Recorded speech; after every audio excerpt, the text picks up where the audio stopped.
نحن في منطقة طرابلس انتفضنا لنصرة الشيخ أحمد الأسير في وجه الجيش الإيراني الصهيوني الذي يقتل أهلنا في منطقة صيدا، وننبه أنه في حال تم اقتحام المسجد أو بقي الحصار على ما هو عليه سيكون استهدافنا لكل ما يمر للنظام السوري والنظام الإيراني وحتى لأبنائنا الذين لا يتعاونون معنا من القوى والجيش. تكبير! الله أكبر!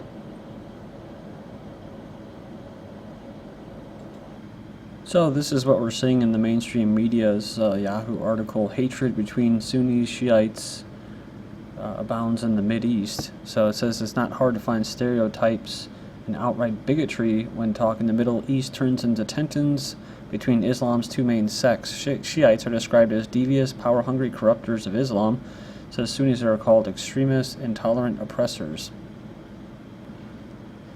They say here that a lot of it is because of the Syrian civil war.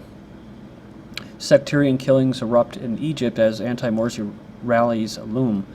So hours after Egypt's army chief on Sunday warned that the military was ready to intervene if necessary in the face of dangerous divisions in the Egyptian society, a mob led by Salafist Sunni sheiks attacked a group of Shiites, killing 4. Then we have here, Takfiri extremists killed top Shia cleric and 4 others in Egypt.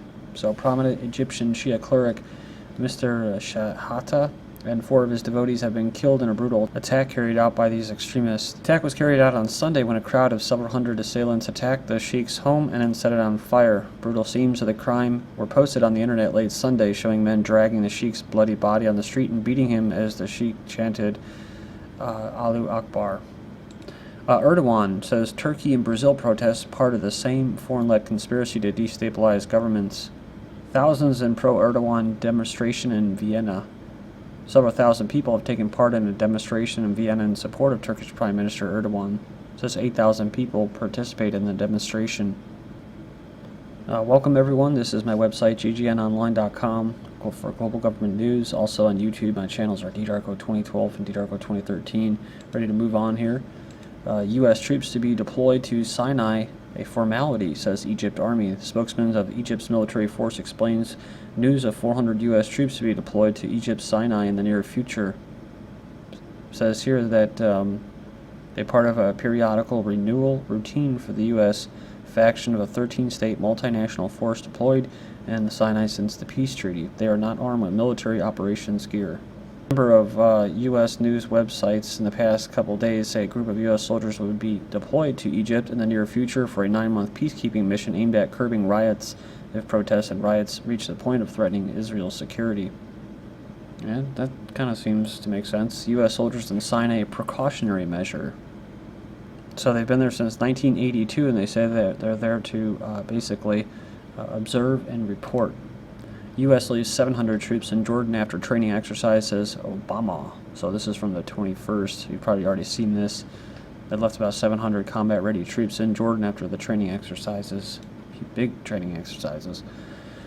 It says here, Russian naval intelligence in the Middle East. From the 23rd, last week, Israel conducted an extensive military exercise that saw the participation of IDF ground forces, the Israeli Navy, and IAF. The goals of the exercise were not made public and remained a secret. It says it was aimed towards Israel's northern arena, towards the tensions with Syria and Hezbollah.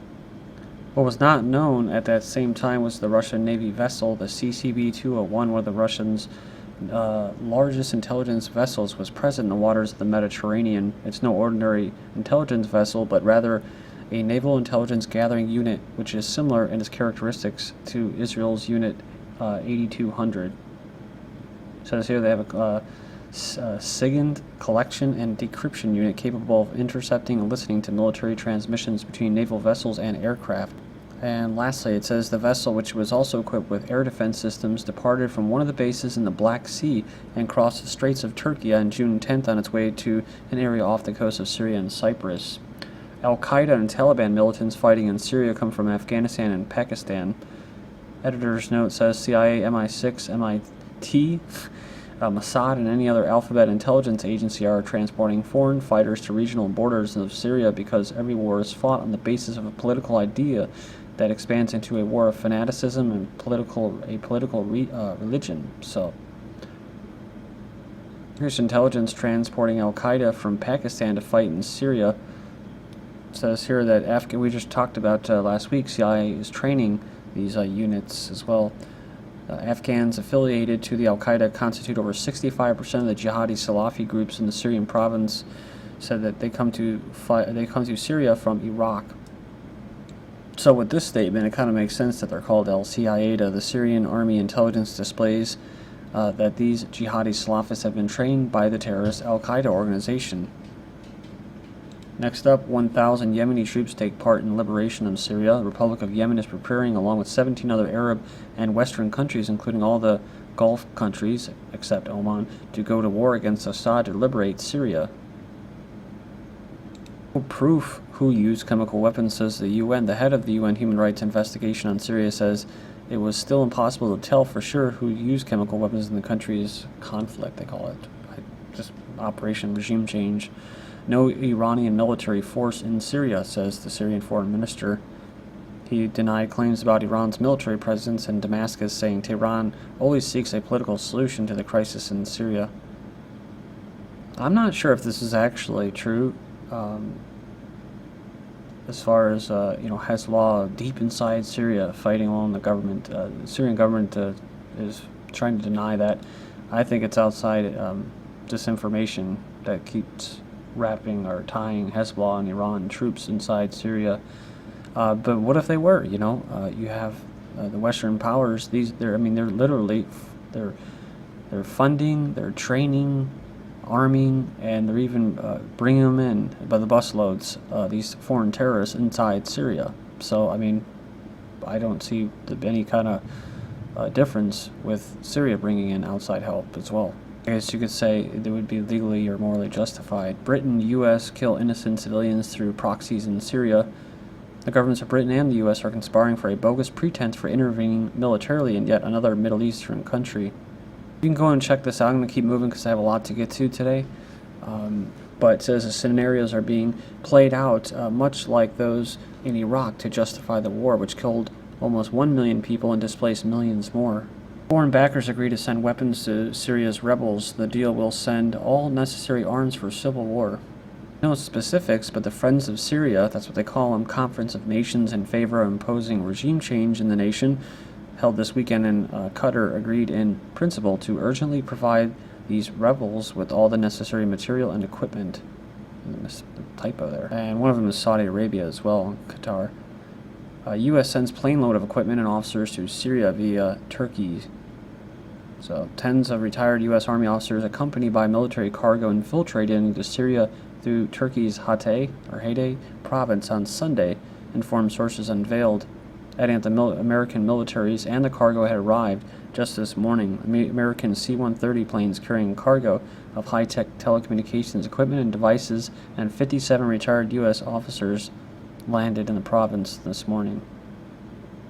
They crossed the border with Syria. Goal is to take charge of the central command of all military activities of armed rebels or terrorists inside Syria. Obama's deputy national security advisor said, we have relationships today in Syria that we didn't have 6 months ago. The bases are expected to begin conveying shipments of American weapons and ammunition within weeks, the U.S. Daily, the Washington Post reported on Saturday. Then we have Russia says Syria will be armed with weapons that have never been seen before in the Middle East. According to Global Research reporting, the Patriot missiles will be hit and repealed with the SAMs or S-300s already installed in Syria. Putin also threatened to deliver the more advanced S-400 anti-aircraft missiles, far superior to the Patriot missiles and ranked as the world's most advanced air defense system. He added they will also supply Syria with the state-of-the-art 24-barrel rocket launchers, says here, ranked as the most developed artillery weapon of its kind. Also, they will supply 400 of these launchers, which will be able to destroy all targets around Syria's borders. Putin's response came over just about 24 hours after Obama's statement on Saturday, saying that he was going to arm the terrorists. Putin clearly stated that the Middle East is going to witness a significant change. Syria will be armed with weapons that have never been seen before, including computer-guided smart missiles that never miss their target. Lastly, he also added that Russia will supply Syria with these Skeen 5 ground-to-sea missiles that are capable of hitting and sinking any target up to 250 kilometers off the Syrian coast. Public remains opposed to arming the Syrian rebels or terrorists. 6 in 10 say the terrorists may be no better than the current government, but they do it anyways, right? That's democracy. That's representation. You are being represented. Assad will not resign. Geneva 2 to form national partnership government. So the foreign minister of Syria said on Monday that his country will not accept any ideas or solutions proposed from abroad, stressing that Syria will go to the Geneva conference to form a government of national partnership. So he says here that the conspirators' balance in Syria has been destabilized following the Syrian Arab army victories in Al-Qasir. So he says here that President Assad will not resign. If your condition for talks at Geneva is Assad's resignation, don't bother coming. So he says we never said we possess chemical weapons. He also said factions of the Free Syrian Army have joined this organization, Al-Nusra Front, which confirms that weapons which will be offered to the opposition will reach the hands of Al-Nusra, basically Al-Qaeda. The goal of regime change, according to the Brookings Institute policy for regime change in Syria, is basically for what? Is to isolate Assad and put pressure on him from all around the country, different countries, Turkey, Jordan, Israel, Golden Heights, Iraq. They're doing a good job creating destabilization internally with defectors. But it says here, what was decided in Doha recently is very dangerous because it aims at prolonging the crisis in Syria and encourages violence, murder, and terrorism. Arming the opposition will hinder the Geneva Conference and will kill more of our people. Lastly, we have sent a letter to the Security Council, I guess that's the UN, about Israel's role in facilitating the crossing of armed terrorist groups into Syria and its relations with groups inside Syria. Israeli official says Syrian regime change needed to harm Iran, so this is of course which path to Persia, which is to take down Syria. Just do whatever harms Iran, advisor urges. Israel's main strategic threat is Iran, not Syria, insistent that Israel should base all strategic policies on what harms Iran and what serves Israel's agenda of confronting it. At least 16 Lebanese soldiers killed as southern fighting escalates. The troops attack Salafist mosque in Sidon. Remember the video in the beginning of those terrorists were basically vowing loyalty to this Asir guy. Lebanese military has vowed to capture or kill the cleric identified as a Sheikh Asir, who has accused the military of being pro-Hezbollah. Assad lifts Syrian wages after conflict hikes prices, so they ordered pay raises for Syrian soldiers and government employees on Saturday to address steep increases in the cost of living caused by the regime change they call the civil war. Zionist Air Force attacks Gaza Strip. This is on Sunday overnight following rocket fire from the Palestinian territory. Next up, we have Israel seizes Bedouin man's toilet in West Bank after deeming it illegal. The portable bathroom, which was installed for the use of a handicapped man, violated an order against illegal construction by settlers. Talking about illegal constructions, huh? Perez confers Medal of Distinction on Clinton. Shimon Peres hails the former U.S. president a servant of humanity and Zionist at Facing Tomorrow conference in Jerusalem.